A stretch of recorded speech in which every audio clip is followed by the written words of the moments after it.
네, 말씀 같이 보겠습니다. 스가랴서 9장 1절부터 10절 말씀 같이 봅니다.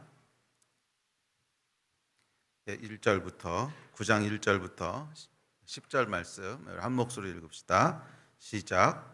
여호와의 말씀이 하드락 땅에 내리며 다메섹에 머물리니 사람들과 이스라엘 모든 지파의 눈이 여호와를 우러러 봄이니라.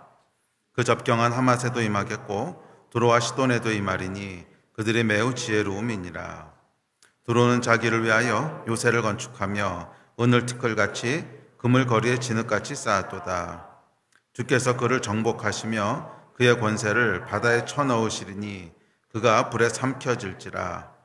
아스글론이 보고 무서워하며 가사도 심히 아파할 것이며 에그로는 그 소망이 수치가 되므로 역시 그러하니라. 가사에는 임금이 끊어질 것이며 아스글론에는 주민이 없을 것이며 아스돗에는 잡족이 거주하리라. 내가 블레셋 사람의 교만을 끊고 그의 입에서 그의 피를 그의 입 사이에서 그 가증한 것을 제거하리니 그들도 남아서 우리 하나님께로 돌아와서 유다의 한 지도자같이 되겠고 에그로는 여부스 사람같이 되리라. 내가 내 집을 둘러 진을 쳐서 적군을 막아 거기 왕래하지 못하게 할 것이라. 포악한 자가 다시는 그 지경으로 지나가지 못하리니 이는 내가 눈으로 친히 봄이니라. 시온에 따라 크게 기뻐할지어다. 예루살렘에 따라 즐거이 부를지어다.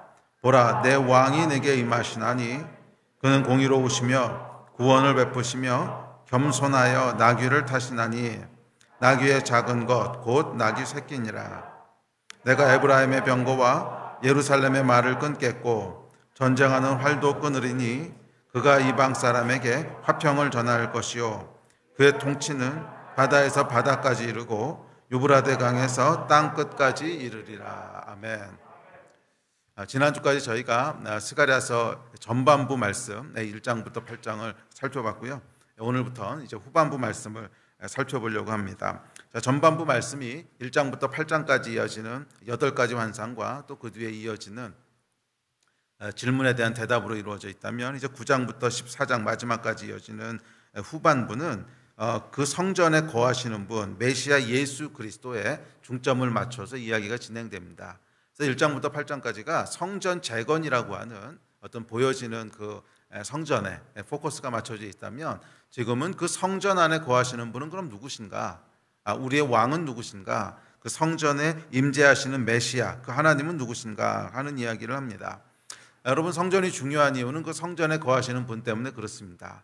교회가 중요한 이유도 교회에 거하시는 분 때문에 그렇습니다. 교회의 머리 되신 분 예수 그리스도 때문에 교회가 중요한 것이듯이 성전도 역시 마찬가지로 그 성전에 거하시는 분 메시아 예수 그리스도 우리 하나님 때문에 중요한 것입니다.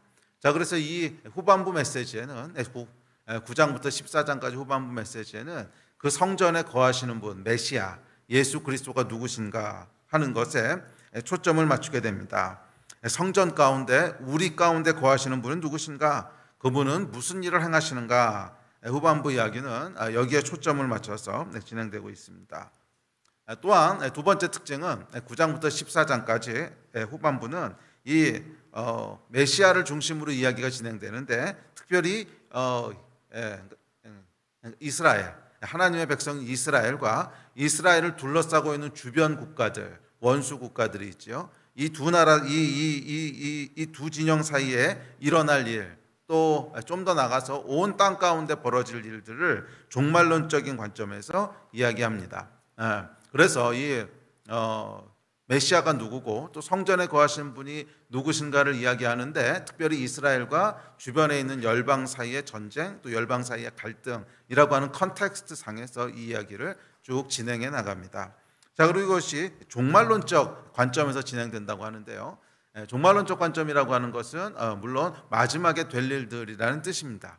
종말론은 예수께서 다시 오실 때 될 그 일에 포커스를 맞추긴 하는데 그런데 종말론적 관점을 이제 구약에서 생각할 때는 그 해석할 때 이런 식으로 해석을 하셔야 됩니다. 그러니까 종말론적 예언이라고 하는 것은 역사의 마지막에 이루어질 일이기 때문에 아직까지 한 번도 일어난 적이 없는 일일 수도 있고 또 어떤 것들은 그 예언이 그 당시엔 예언이었는데 지금 우리 시점에서 보면 과거의 어느 한 시점에서 성취된 것들도 있어요.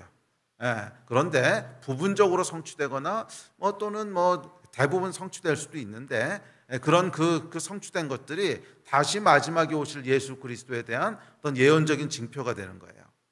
예를 들면 다니엘서에 보면 이런 예언이 있습니다. 멸망에 가증한 것이 거룩한 곳에 선 것을 보거든, 이런 예언이 있죠. 근데 이 다니엘서에 나오는 이 예언은 사실은 다니엘로 봤을 땐 미래 시점이지만 우리가 봤을 때 과거 시점인 기원전 168년에 안티오코스 에피파네스가 예루살렘을 점령했을 때 그 성전 가운데 제우스 신전을 세우고 돼지피로 제사를 드리고 하는 이런 일들을 통해서 멸망에 가증한 것이 거룩한 곳에 서는 것이 성취가 됩니다. 근데 그 예언들이 다 성취되진 않아요. 다니엘이 이제 7장, 11장, 12장에서 했던 예언들이 다 성취되진 않고 하여간 이런 사건을 통해서 부분적으로는 성취가 됩니다. 그런데 이 성취된 예언이 다시 마지막 때 예수 그리스도가 오시게 될 때 나타날 어떤 현상이라고 하는 것을 예수께서 복음서에서 다시 한번 말씀하시죠. 마태복음 24장에 보면 다시 오실 때 이런 징조가 있을 거라고 하는 말씀을 하심으로써 과거에 한번 성취됐던 사건이 미래에 다시 예수가 오실 때 어떤 사인이 되는, 그러니까 이런 식으로 성취되는 것이 구약에 나타나는 종말론적 사건입니다. 그래서 이제 구약에 그러니까 스가랴서도 비슷해요. 스가랴서도 종말론적 관점으로 이야기가 진행된다고 하는 것은 스가랴가 했던 예언이 우리 시점에선 과거 어느 한 시점에 성취되는 것들도 있어요. 그러니까 특별히 이스라엘과 주변 나라들 사이의 컨텍스트 상에서 진행되는 얘기이기 때문에 어떤 것들은 보면 이건 과거에 성취된 얘기네 하는 얘기들도 있는데 또 스가랴서를 잘 읽어보면 성취되지 않은 부분도 같이 섞여 있어요. 그러니까 어떤 부분들은 부분적으로 성취되고 어떤 부분들은 한 번도 일어난 적이 없고, 그래서 이런 것들은 이제 종말론적으로 해석을 해야 됩니다. 그러니까 과거에 우리가 봤을 때 과거 시점에 부분적으로 성취되긴 하지만 또한 미래에 일어날 일들에 대한 예표라는 거죠. 자, 그런 관점으로 이해하는 것이 이제 스가랴서 후반부를 이해하는 중요한 포인트가 됩니다. 그래서 이 스가랴서 후반부는 특별히 요한계시록과 또 다니엘서 후반부와 더불어서 가장 종말론적 성격이 강한 그런 책으로 알려져 있습니다. 그래서 우리가 금요일 날 요한계시록 말씀을 살펴보고 있는데 아마 스가랴서 후반부도 요한계시록하고 잘 연결되는 그런 연결점들이 많이 있을 거예요. 자, 그래서 이건 종말론적으로 해석을 해야 되고 그리고 어떤 부분들은 아직까지 한 번도 성취되지 않은 많은 예언들이 등장을 합니다. 그리고 그 예언들은 분명히 우리 지금 시점으로서도 미래에 성취될 그런 일들일 것입니다. 자, 후반부 메시지는 다시 크게 두 부분으로 나눠지는데 9장부터 11장, 12장부터 14장 이렇게 두 부분으로 나눠집니다. 그래서 9장부터 11장은 특별히 초림, 예수님의 처음 오시는 사건에 포커스하고 있고 12장부터 14장은 재림의 사건에 포커스하고 있습니다. 그래서 이제 12장부터 넘어가면 12장, 13장, 14장은 거의 요한계시록 비슷한 분위기가 나죠. 재림하실 예수님에 대한 이야기를 다루고 있습니다. 그래서 9장부터 11장까지는 그 메시아의 초림과 그 메시아를 배격하는 이야기, 배척하는 이야기가 등장하고 12장부터 14장은 메시아의 재림과 그 메시아가 통치하시는 통치권에 대한 이야기를 중점적으로 이야기합니다. 자, 후반부는 앞서 말씀드렸듯이 모두 이스라엘과 이방 나라 사이의 관계에 대해서 얘기하는데 전반부인 9장부터 11장은 메시아께서 이스라엘을 구원하시고 힘주시고 다시 모으시지만 원수는 심판하시고 던져버리실 것이라고 예언을 합니다. 자, 반면 그 이어지는 12장부터 14장은 역시 메시아께서 이스라엘을 구원하시고 정화시키시고 변화시키실 것인데 열방과의 전쟁을 통해서 그렇게 하실 것이라고 얘기를 합니다. 그래서 12장부터 14장은 이스라엘과 열방이라고 하는 전쟁, 열방 사이의 전쟁이라고 하는 그 컨텍스트 상에서 어떻게 예수께서 역사하시고 어떻게 이스라엘을 구원하시고 그 과정을 통해서 어떻게 정화시키시고 변화시키시는가 하는 이제 그런 관점에서 얘기가 진행이 됩니다. 반면 앞서 말씀드렸듯이 9장부터 11장까지 그 전반부는 이스라엘은 구원하시고 원수는 심판하신다고 하는 이런 그 대비되는 개념을 통해서 말씀하십니다. 자, 여하튼 9장부터 14장 이 후반부의 모든 그 메시지는 메시아라고 하는데 초점이 맞춰져 있는데 특별히 이스라엘과 주변에 있는 열방 원수 국가들 사이에 그 나라를 다루신다고 하는 컨텍스트 상에서 이야기가 진행된다고 하는 것을 기억하시면 되겠습니다. 자, 그래서 이제 9장부터 살펴봅시다. 자, 9장은 다시 크게 세 부분으로 나눠지는데, 첫째 부분은 오늘 읽으셨던 9장 1절부터 8절인데요. 이것은 원수들은 심판하시고 이스라엘은 보호하신다고 하는 메시지가 나오고, 그리고 이어지는 9절과 10절은 메시아의 임재에 대해서 얘기하고, 그리고 마지막 11절부터 17절까지는 초림을 통해 보여지는 메시아의 속성, 그리고 예수께서 하시는 일, 그리고 이스라엘의 승리와 영광, 이런 것들을 이야기합니다. 자, 그래서 오늘은 그 중에서 첫 번째 파트인 원수에 대한 심판과 보호받는 이스라엘에 대해서 이야기하고 살펴봅시다. 자, 1절부터 8절 말씀 중점적으로 살펴볼 텐데요. 자, 오늘 본문에 보면 여러 도시들이 등장합니다. 아마 여러분들은 이 도시들의 이름이 거의 아마 낯설 거예요. 그렇죠? 예. 그런데 이 성경을 받고 있는 유대인들한테는 굉장히 익숙한 도시들입니다. 근처에 있는 익숙한 도시들인데, 하드락, 다메섹, 하맛, 또 두로, 시돈, 아스쿨론, 가사, 에그론, 아스돗, 이런 도시들이 등장하는데, 처음 등장했던 하드락과 다메섹과 하맛은 주로 지금의 시리아에 있는 도시들입니다. 지금의 시리아에 있는 도시들이고, 두로와 시돈은 여러분 잘 아시겠지만 성경에 자주 등장하죠. 지금의 레바논에 있는 도시들입니다. 그래서 레바논을 상징하는 도시가 두로와 시돈이죠. 그리고 마지막 아스쿨론, 가사, 에그론, 아스돗이라고 하는 것은 지금의 팔레스타인 지역들입니다. 그러니까 이스라엘에 있는 이 해변에 있는, 그러니까 지금은 팔레스타인 자치구로 돼 있는, 그리고 그 당시에는 블레셋이라고 불렸던 그곳이죠. 그곳이 이 도시들이 되겠습니다. 자, 그러니까 이 도시들은 모두 이스라엘을 둘러싸고 있는 이방 도시들이고, 또 하나님을 대적하고 하나님의 백성을 핍박하고 압박했던 그런 도시들입니다. 자, 4절부터 6절 다시 한번 읽어봅시다. 자, 시작. 주께서 그를 정복하시며 그의 권세를 바다에 쳐넣으시리니 그가 불에 삼켜질지라. 아스글론이 보고 무서워하며 가사도 심히 아파할 것이며 에그론은 그 소망이 수치가 되므로 역시 그러하리라. 가사에는 임금이 끊어질 것이며 아스글론에는 주민이 없을 것이며 아스돗에는 잡족이 거주하리라. 자, 그래서 이 도시들에 대해서 하나님께서 심판을 예언하십니다. 그래서 이 도시들이 다 바다에 던져질 것이고 불에 삼켜질 것이고 다 멸망해서 잡족들이 거하게 될 거다 하는 심판과 저주를 말씀하십니다. 그리고 이 예언의 말씀은 BC 333년에 페르시아를 무너뜨린 알렉산더 대왕이 이집트를 치려고 이렇게 남하하면서요, 이 도시들을 다 초토화시키면서 남하합니다.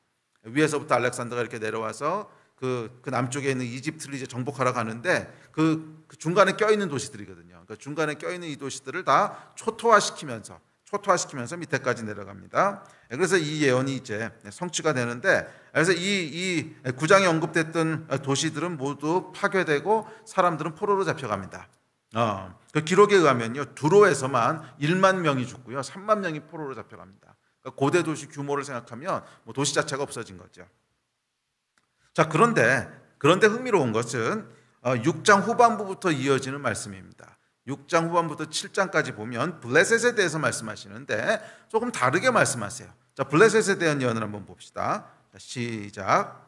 내가 블레셋 사람의 교만을 끊고 그의 입에서 그의 피를 그의 이사이에서 그 가증한 것을 제거하리니 그들도 남아서 우리 하나님께로 돌아와서 유다의 한 지도자같이 되겠고 에그론은 여부스 사람같이 되리라. 예, 이 블레셋에 대해서는 다른 도시들하고는 조금 다르게 예언을 하세요. 그러니까 다른 도시들은 시리아에 있었던 하드락, 다메섹, 하맛, 또 두로와 그 레바논에 있었던 두로와 시돈, 이런 도시는 그냥 심판받아서 바다에 던져지고 불에 삼켜진다고 예언하는데, 블레셋은 심판도 임하지만 동시에 구원하시고 회복하실 것을 예언하세요. 예. 그래서 블레셋은 약간 다르게 구원하시고, 그러니까 심판과 동시에 구원과 회복이 임합니다. 그래서 이들은 그래서 뭐라 그랬어요? 이들은 하나님께로 돌아와서 유다의 한 지도자 같이 되고 에그론은 여부스 사람 같이 될 거래요. 유다 족속과 같이 하나님 백성 같이 될 것이고, 또 여부스 사람이라고 하는 것은 이 구약 다윗 시대에 등장하는, 그러니까 가나안 족속의 한 가나안에 살던 한 족속이었는데 멸망받지 않고 다윗 때까지 남아서 그냥 그 이스라엘에 흡수되고 동화됐던 민족이죠. 그러니까 하나님 백성처럼 구원을 받을 거라는 거예요. 자, 하나님 백성처럼 구원을 받을 거라는 거예요.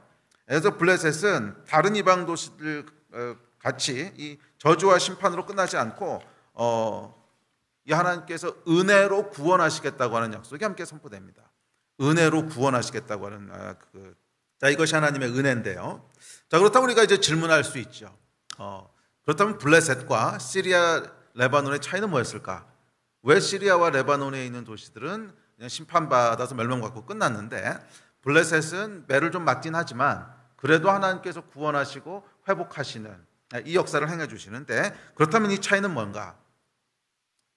그 답은 뭐냐면, 결론부터 말씀드리면 사실 모른다는 거예요.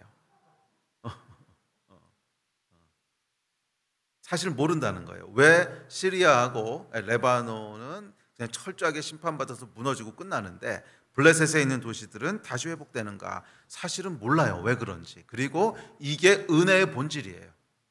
이게 은혜의 본질이에요. 만약 여러분 블레셋에게 구원받을 만한 타당한 이유가 있었다면 그건 은혜가 아니죠. 자격이죠. 그건 은혜가 아니라 자격이지요. 구원받을 만한 자격이 있어서 자격이 있어서 구원하신 거잖아요. 그건 은혜라고 부르지 않아요. 은혜는 뭐냐면 이유가 없는 거예요. 은혜는 이유가 없는 거예요. 그냥 하나님이 강권적이고 주권적으로 그렇게 하신 거예요.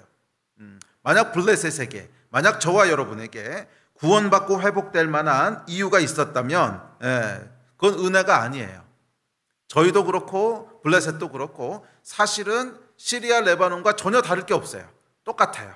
그런데 그냥 하나님께서 하나님의 의지로 강권적으로 저희를 선택하시고 저희를 회복하시고 구원하시기를 결정하신 거예요.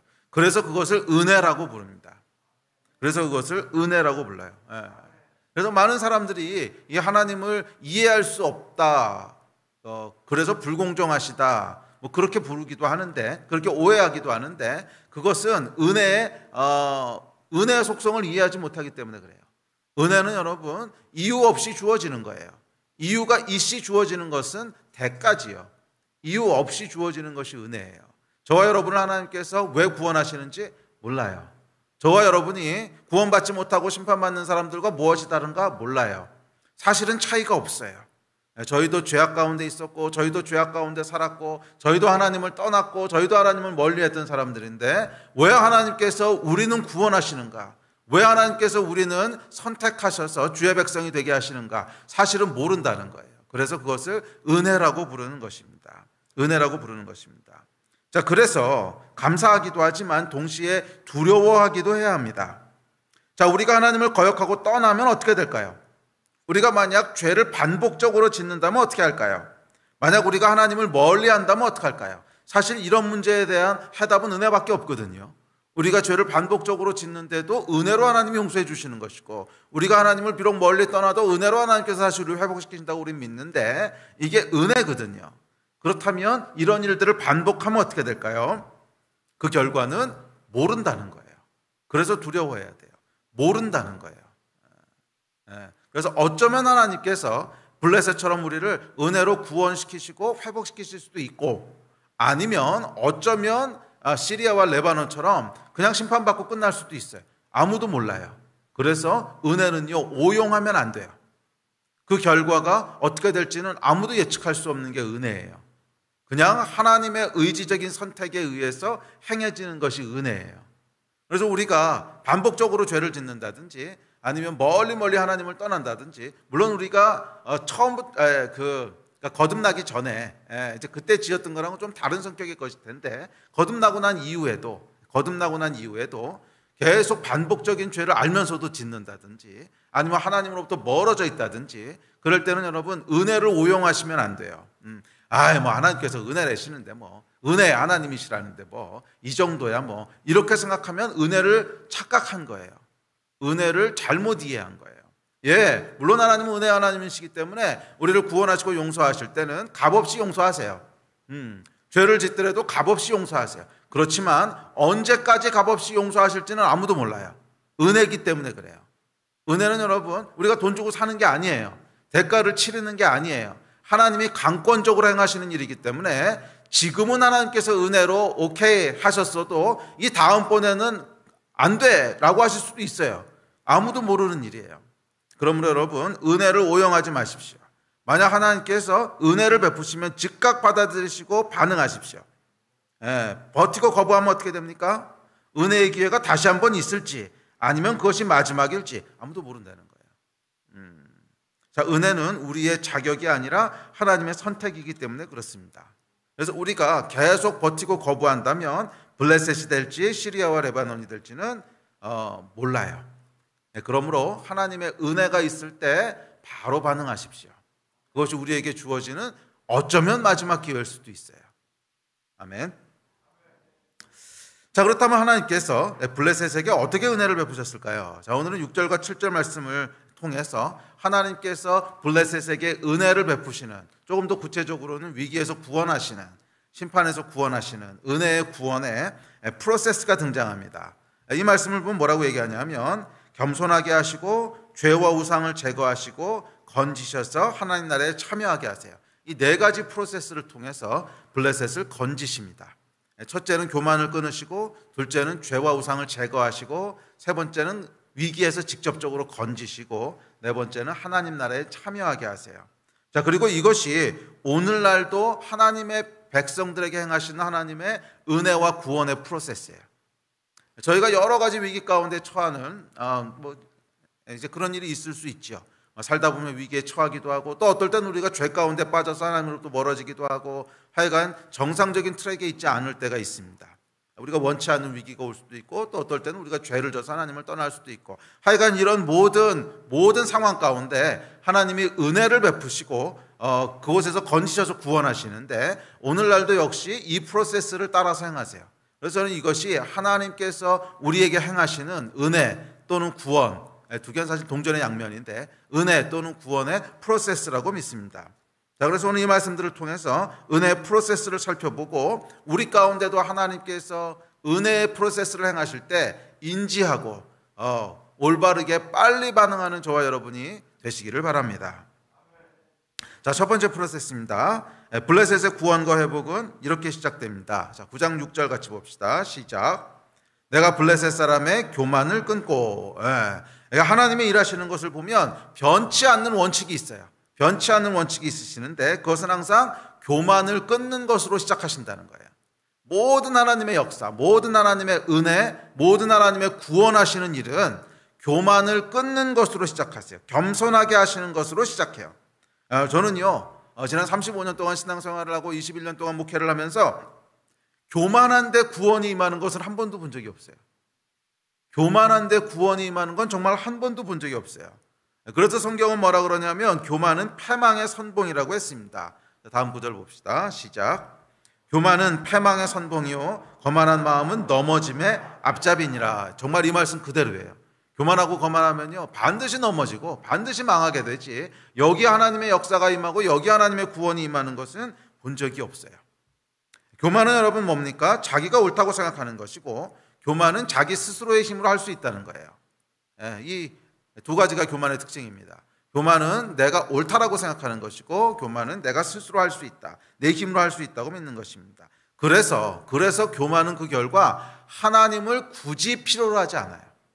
내가 옳고 그러니까 다른 사람 얘기 들을 필요 없죠. 내가 스스로 할 수 있어요. 그러니까 다른 사람의 도움이 필요 없어요.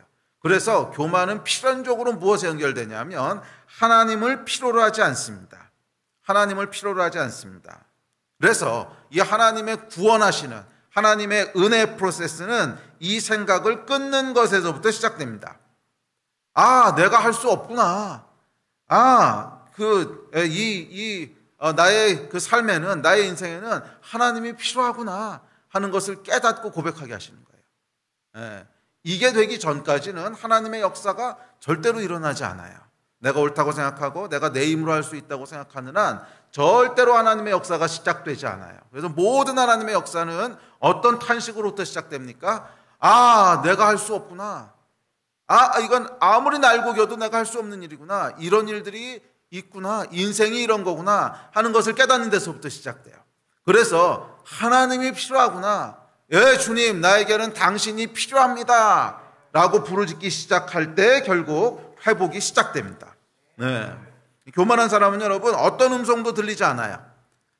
뭐 사람의 음성뿐만 아니라 하나님의 음성도 들리지 않습니다. 뭐 자기 생각이 다 옳고 또 혼자심으로 다 할 수 있을 것 같은데 뭐 굳이 다른 음성들이 귀에 들어오지가 않아요. 그래서 사람의 충고도 들어가지 않을 뿐더러 하나님의 음성도 귀에 들어오지 않습니다. 하나님을 찾지 않습니다. 맞아요. 그래서 교만의 본질은 하나님을 찾지 않는 거예요. 교만의 본질은 하나님이 없다 하는 거예요. 성경이 이렇게 얘기합니다. 시편입니다. 시작.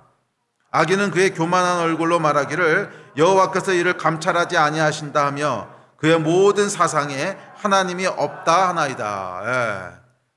뭐 무신론자가 돼서 하나님을 없다 하든지 아니면 하나님을 찾지 않는 것도 사실은 그 사상에 하나님이 없다 하는 거예요. 전능하신 하나님을 우리가 인정하고 믿는다면 왜 찾지 않겠어요?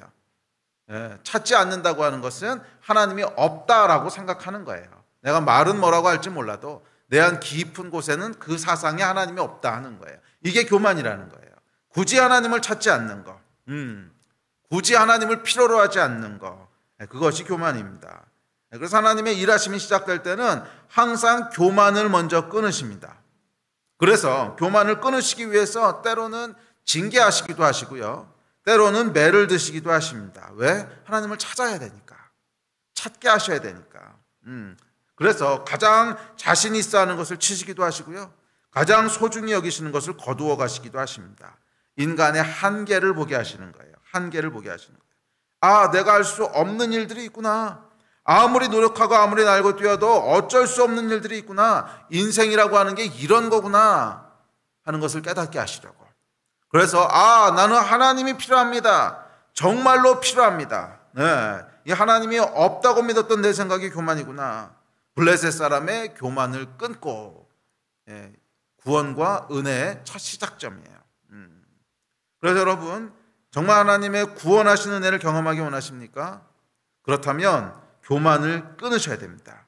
구체적으로 하나님을 찾으셔야 된다는 거예요. 하나님을 구하셔야 된다는 거예요. 여러분, 겸손이라고 하는 것은요, 나는 못해요, 이게 겸손이 아니에요. 나는 못해요, 이것은 겸손의 반쪽이고요, 겸손의 풀픽처는 뭐냐면 나는 못해요, 그래서 나는 하나님이 필요합니다, 이게 겸손이에요. 나는 못하기 때문에 나는 하나님이 필요합니다, 나는 하나님 없이는 절대로 안 됩니다, 이건 뭐예요? 겸손이라고 부르는 거예요. 그래서 성경은 이렇게 얘기합니다. 다음 구절 읽읍시다. 시작. 내가 또 너희에게 이르노니 구하라 그러면 너희에게 주실 것이요, 찾으라 그러면 찾아낼 것이요, 문을 두드리라 그러면 너희에게 열릴 것이니 구하는 이마다 받을 것이요, 찾는 이는 찾아낼 것이요, 두드리는 이에게는 열릴 것이니라. 구하라는 거예요. 찾으라는 거예요. 문을 두드리라는 거예요. 이게 겸손한 거라는 거예요. 그냥 자기 혼자 다 할 수 있을 것처럼 이러고 있는 것은 교만한 것이고, 주님 도와주십시오, 구하라는 거예요. 나는 하나님이 필요합니다, 찾으라는 거예요. 문을 열어주십시오, 두드리고 부르짖으라는 거예요. 이것이 여러분 겸손이에요. 두드리십시오. 문이 열릴 때까지 두드리십시오. 주님 문을 열어주십시오. 당신이 아니시면 이 문을 열 수가 없습니다. 주님 도와주십시오. 당신이 아니면 내가 행할 수 없습니다. 구하고 찾고 문을 두드리는 것, 이게 여러분 겸손입니다. 그리고 모든 하나님의 구원의 역사는 여기서부터 시작돼요. 모든 하나님의 구원의 역사는 여기서부터 시작돼요. 그래서 하나님 뭐라 그러셨어요? 너는 내게 부르짖으라 그러셨잖아요. 그러면 내가 크고 기이한 일을 보일 거라고 말씀하셨어요. 부르짖을 때 하나님께서 일을 행하신다는 거예요. 부르짖을 때 구원하신다는 거예요. 부르짖을 때 은혜가 부어진다는 거예요. 이게 여러분 모든 하나님의 일이 시작되는 첫 번째 열쇠입니다. 첫 번째 단추예요. 그래서 여러분들이 정말 하나님의 은혜와 구원의 역사를 원하신다면 이 첫 단추를 꿰셔야 돼요. 블레셋의 교만을 끊고 하나님이 없다 하는 이 교만, 하나님 없이도 괜찮다고 생각하는, 그래서 위기에 있음에도 부르짖지 않고, 위기 가운데 있음에도 하나님을 찾지 않고 문을 두드리지 않는 이 교만.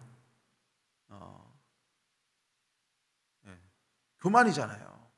전능하신 하나님이 살아계신데, 나를 도우시겠다고 하시는데 왜 구하지 않아요? 이게 얼마나 어리석고 교만한 거예요. 계신데, 전능하신 분이신데 구하지 않는, 이게 가장 교만한 일이에요. 이 교만을 끊으실 때 하나님의 역사가 시작되는 줄로 믿습니다. 자, 두 번째 단계가 있습니다. 7절입니다. 시작. 그의 입에서 그의 피를 그 이사이에서 그 가증한 것을 제거하리니. 자, 두 번째 단계는 교만을 인정하고 하나님을 구하기 시작하면 이제 우리 안에 있는 죄와 우상을 제거하시는 거예요. 죄와 우상을 구체적으로 제거하시는 거예요. 그래서 하나님이 우리를 위기 가운데 건지시려고 할 때는 상황을 바꾸시기에 앞서서 이 일을 먼저 행하세요. 우리 안에 있는 죄, 우리 안에 있는 우상들을 먼저 제거하세요. 그래야 구원이 일어나지, 이게 제거되지 않았는데 구원이 먼저 일어나지는 않는다는 거예요. 그래서 첫 번째 단계가 교만을 끊는 것이라면, 교만을 끊고 여호와 하나님을 찾는 것이라면, 두 번째 단계는 우리 안에 있는 죄와 우상을 구체적으로 제거하는 것입니다. 자, 죄라고 하는 것은 뭐예요? 하나님의 질서에서 벗어나 있는 거죠. 하나님의 말씀에서 벗어나 있는 것입니다. 그래서 뭐 중독이 있다든지, 아니면 그 질서를 벗어난 잘못된 가치관이 있다든지, 아니면 그 행하지 말아야 될 어떤 잘못된 행동을 계속 반복하고 있다든지, 이것을 먼저 제거하세요. 그래서 여러분, 우리가 겸손하게 하나님을 찾기 시작하면 하나님께서는 우리 안에 죄를 제거할 것을 요구하십니다. 우리 안에 죄를 제거할 것을 요구하십니다. 하나님의 말씀과 질서에서 벗어나 있던 것들을 다시 돌이킬 것을 요구하십니다. 끊어낼 것을 요구하십니다. 잘못된 행동이 있다면 멈출 것을 요구하시고요. 잘못된 태도나 가치관이 있다면 돌이킬 것을 얘기하시고요. 자, 어쨌든지 간에 끊을 것을 요구하세요. 죄를. 저 죄뿐 아니라 우상도 제거하십니다. 우상은 뭐예요? 하나님보다 소중하게 여기는 것들. 우상이 뭡니까? 하나님보다 먼저 챙기고 움켜쥐는 것들. 그것을 다 놓게 하세요. 많은 사람들이 우상으로 움켜쥐고 있는 게 뭐 돈이겠죠. 돈이라든지, 아니면 자기의 명예라든지, 자존심이라든지, 이 우상들이 있거든요. 자존심도 여러분 우상입니다. 하나님보다 더 소중하게 생각하는 거잖아요. 자존심 때문에 하나님 앞에 나아가지 못하잖아요. 이런 돈이라든지 자존심이라, 하여간 하나님보다 더 중요하게 생각하는 것, 내 삶에 있어서 하나님보다 더 중요하다고 생각하는 것, 그게 우상이에요. 하나님보다 먼저 생각하고 하나님보다 먼저 움켜쥐고 그런 것, 그게 우상입니다. 자, 그래서 이 우상들을 다 놓게 하십니다. 그래서 내게는 오직 하나님밖에 없습니다. 내게는 오직 예수밖에 없습니다. 이것을 고백하게 하세요. 그래야 그 다음 단계로 넘어가요. 내겐 다 없어도 괜찮습니다. 나는 예수 그리스도 한 분만 있으시면 됩니다. 나는 예수 그리스도 한 분이면 족합니다.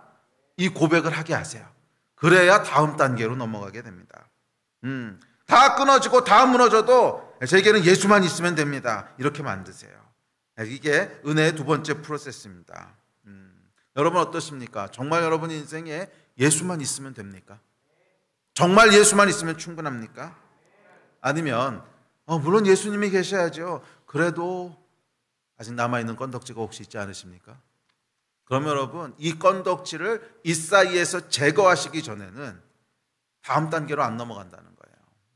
그래서 여러분, 우리가 위기를 넘어가지 못하고 우리 삶 가운데 하나님의 구원하심을 구체적으로 경험하지 못하는 이유는 아직 움켜진 것이 있기 때문에 그래요. 이게 영적인 원리예요. 첫째는 교만을 무너뜨리시고, 그래서 하나님을 찾게 하시는데, 간절히 하나님을 찾아도 일이 진행되지 않는 것은 내가 포기하지 못한 것이 있어서 그래요. 죄와 우상을 하나님께서 제거하셔야 구원하세요. 그러면 여러분, 지혜로운 여러분들은 죄와 우상을 빨리 놓으세요. 죄뿐만이 아니라 우상도 놓으세요. 하나님보다 더 중요하게 생각하는 것, 하나님보다 더 먼저 생각하는 것, 이거 붙잡고 있으면 다음 단계로 넘어가질 않아요. 계속 하나님의 역사가 멈춰져 있어요. 더 이상 진행되지 않아요. 여러분, 손에 붙잡고 있는 것을 놓으십시오. 그 우상입니다. 예수 말고도 필요하다고 생각하는 것들 놓으십시오. 우상입니다. 저와 여러분에게 진짜 필요한 것은 예수 그리스도 한 분이세요. 그리고 예수 그리스도 한 분만 있으면 족해요. 모든 것을 다 가지신 분이신데 그분 한 분만 있으면 족한 거예요. 그분 한 분만 있으면 만족할 수 있어요. 그분 한 분만 있으면 부족함이 없어요. 이 고백이 나오기를 기다리세요. 그게 두 번째 프로세스예요. 저는 저와 여러분의 삶 가운데 이 고백이 오늘 이루어지기를 주의 이름으로 축복합니다. 예수 한 분이면 충분합니다. 예수 한 분이면 족합니다. 내가 그동안 움켜쥐고 있던 것들 오늘 다 내어놓습니다. 주여, 예수 한 분만으로 족한 인생 되게 하여 주십시오. 이 고백이 오늘 이루어지게 하십시오. 그러면 구원이 오늘 여러분 가운데 임할 것입니다. 이게 하나님이 일하시는 방식이에요. 그러면 구원이 오늘 여러분 가운데 임하게 될 것입니다. 할렐루야. 자, 세 번째 단계입니다. 시작. 그들도 남아서 우리가 하나님께로 돌아와서 유다의 한 지도자같이 되겠고, 구원이 시작되는 거예요. 그들도 남아서 무슨 얘기예요? 이 죽음의 심판 가운데 죽지 않고 살아남는다는 거예요. 그들이 죽지 않고 살아남아서, 즉 위기에서 건지신다는 것입니다. 구체적으로 구원하신다는 거예요. 여러분, 우리 하나님은 구체적인 구원을 베푸시는 분이세요. 우리 하나님은 추상적인 구원을 베푸시는 분이 아니세요. 우리 하나님은 매우 구체적이고 실제적인 분이십니다. 이 사람들이 여러분, 여호와 하나님께 매력을 느끼지 못하는 이유는 추상적이라서 그래요. 구원도 추상적으로 생각하고요. 거듭남도 추상적으로 생각해요. 아니요. 우리 하나님은 굉장히 구체적이고 실제적인 분이세요. 추상적인 구원을 베푸시는 분이 아니세요. 내가 내 영혼을 구원하였다 이러고 끝나시는 분이 아니세요. 아주 구체적인 구원을 행하시는 분이신 줄 믿습니다. 우리를 위기에서부터 건지시는 분이세요. 우리의 교만을 꺾고, 그래서 우리가 하나님을 찾을 때, 손에 쥐고 있던 우상을 내려놓고 예수만으로 만족한다고 고백할 때 구체적인 위기에서 여러분을 건져내실 거예요. 아멘. 그래서 여러분을 둘러싸고 있는 그 적군으로부터 구원하실 것이고, 여러분을 무너뜨리려고 하는 그 위기로부터 건지실 것입니다. 구체적이고 실질적인 구원이 일어나게 될 것입니다. 그게 세 번째 단계예요. 멸망의 위기 속에 있던 블레셋을 향해서 그들은 남아서라고 말씀하셨어요. 멸망과 죽음의 위기 앞에 있던 블레셋을 향해서 그들은 남아서라고 말씀하셨습니다. 그러므로 하나님의 은혜 안에 있는 여러분은 죽지 않을 것입니다. 할렐루야. 은혜 안에 있는 여러분은 무너지지 않을 것입니다. 살아남을 것입니다.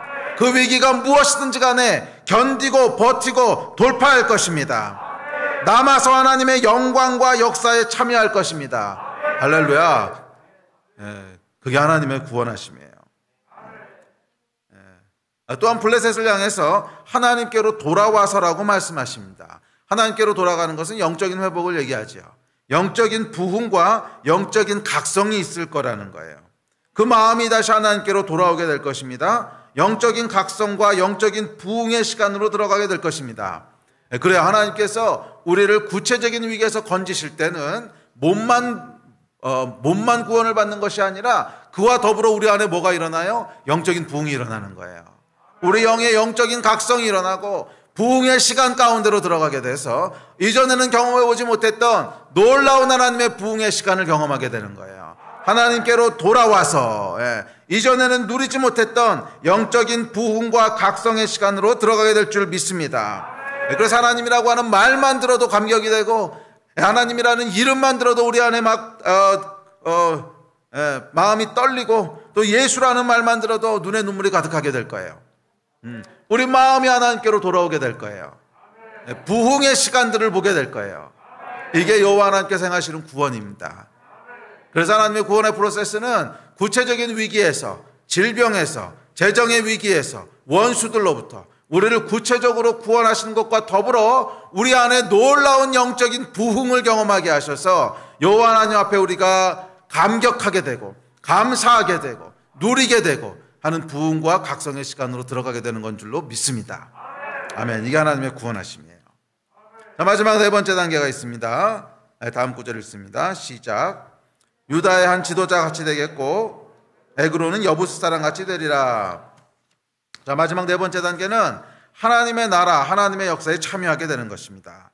유다의 한 지도자 같이 되겠다고 하셨는데 이것은 영적인 권위를 얘기합니다. 지도자라고 하잖아요.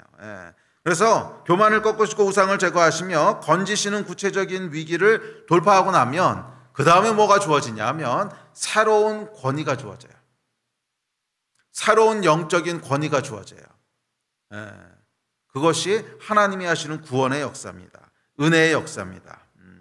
그래서 항상 여러분, 하나님의 은혜를 통해서 위기를 돌파하고 나면 항상 다음 단계의 영적인 권위가 부어지는 거예요. 그래서 이 권위는 왜 주시는가? 주의 일을 하라고. 이 권위를 왜 부으시는가? 하나님 나라의 일을 하라고 부으시는 거예요. 그래서 이전까지 여러분들이 10부장이었다면 100부장이 될 것입니다. 이전까지 100부장이었다면 1000부장으로 섬기게 하실 것입니다. 이전에는 기도해도 이루어지지 않았다면 이제는 그저 생각만 해도 그대로 이루어질 것입니다. 이전과는 다른 권위가 부어질 것입니다. 할렐루야. 왜? 주의 나라를 섬기라고. 그래서 이전과는 다른 차원으로 하나님 나라를 섬기게 되는 거예요. 이전과는 다른 차원으로 하나님의 역사에 참여하게 되는 거예요. 유다의 한 지도자 같이 되는 거예요. 할렐루야. 이 은혜를 경험하는 여러분 되셨으면 좋겠습니다. 자, 마지막으로 뭐라 그랬냐면 여부스 사람 같이 될 거래요. 여부스 사람. 자, 여부스 사람은 앞서도 얘기했지만 비록 가나안에 살던 이방인이었지만 다윗 시대까지 멸절되지 않고 살아남아서 하나님의 백성에 편입된 사람들이에요. 네. 성경은 이렇게 얘기합니다. 자, 시작. 천사가 예루살렘을 향하여 그의 손을 들어 멸하려 하더니 여호와께서 이 재앙 내리심을 뉘우치사 백성을 멸하는 천사에게 이르시되 족하다. 이제는 내 손을 거두라 하시니 여호와의 사자가 여부스 사람 아라우나의 타작마당 곁에 있는지라. 이날에 가시 다윗에게 이르러 그에게 아뢰되 올라가서 여부스 사람 아라우나의 타작마당에서 여호와를 위하여 제단을 쌓으소서 하매. 여러분, 여부스 사람이요, 그 전에 출애굽기 민수기 여기에는 그냥 이방인, 가나안에 살던 이방 족속, 멸망당해야 될 족속으로 묘사되어 있어요. 그런데 멸망당하지 않고 살아남은 거예요. 마치 블레셋처럼. 예. 그래서 살아남아서 어떻게 되냐면 단순히 살아남고 끝나는 것이 아니라 여부스 사람 아라우나의 타작마당에 여호와를 위하여 제단을 쌓습니다. 그리고 이 아라우나의 타작마당이 결국 나중에 솔로몬의 성전이 세워지는 곳이 돼요. 여호와께 제단을 쌓았던 것. 예. 그래서 지금 스가랴 때 여러분 재건하고 있는 성전의 위치가 바로 여부스 사람 아라우나의 타작마당이었던 거예요. 여러분, 얼마나 놀라운 일입니까? 멸망당에 마땅한 가증하다고 말씀하셨던 그 이방 족속이 여호와의 성전이 세워지는 터전이 됐다는 거예요. 이게 우리에게 주시는 영광인 줄 믿습니다. 단순히 우리를 구원하시는 것뿐만이 아니라 위대한 하나님의 영광에 참여하게 하시고 위대한 성전의 일부가 되게 하시고, 아니 성전을 제공하는 타작마당이 되게 하시고, 그래서 그곳에 임하시는 하나님의 임재에 참여하게 되는 것입니다. 이게 여러분 하나님의 구원이고 은혜입니다. 구원은 여러분 우리를 돌이키셔서 구원하고 돌이키셔서 상상할 수 없는 하나님의 영광에 참여하게 하시는 거예요. 그저 위기에서 건지시고 마는 것이 아니라 상상할 수 없는 하나님의 역사에 참여하게 하시는 거예요. 예, 그것이 여러분 구원과 은혜의 마지막 단계인 줄 믿습니다. 저와 여러분을 하나님께서 구원하셔서 상상할 수 없는 하나님의 영광에 참여하게 하실 줄 믿습니다. 저와 여러분 위에 하나님께서 성전을 세우시고 그 위에 임재하실 줄 믿습니다. 이 역사가 저와 여러분에게 있게 되기를 축복합니다. 여러분, 하나님의 은혜를 사모하십니까? 사모하셔야 됩니다. 우리는 우리 힘으로 살아갈 수 없습니다. 인간은요 제한된 존재예요.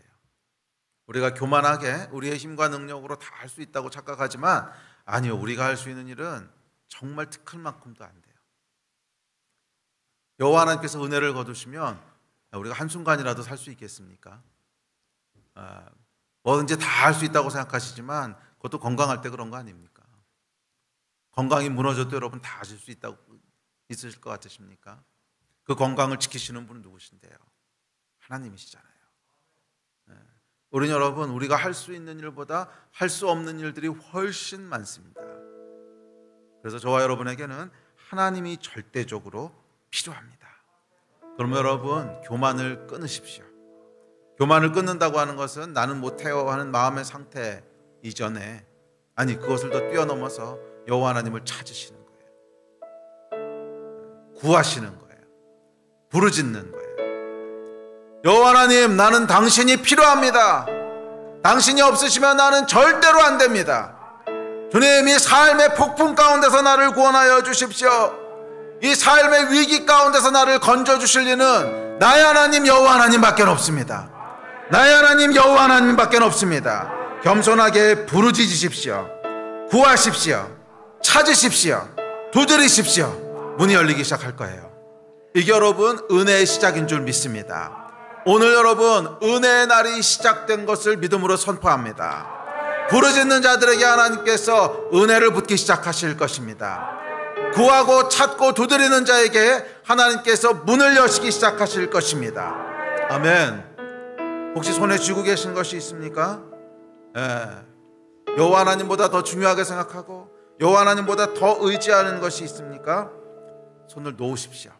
그거 붙잡고 있으면 은혜가 진행되질 않습니다. 여호와 하나님 한 분으로 만족합니다. 예수 하나님 예수 한 분으로 족합니다. 고백할 때 문이 열리기 시작할 거예요. 그리고 하나님께서 여러분을 건지시고 남게 하실 거예요. 결코 여러분은 죽지 않습니다. 결코 여러분은 무너지지 않습니다.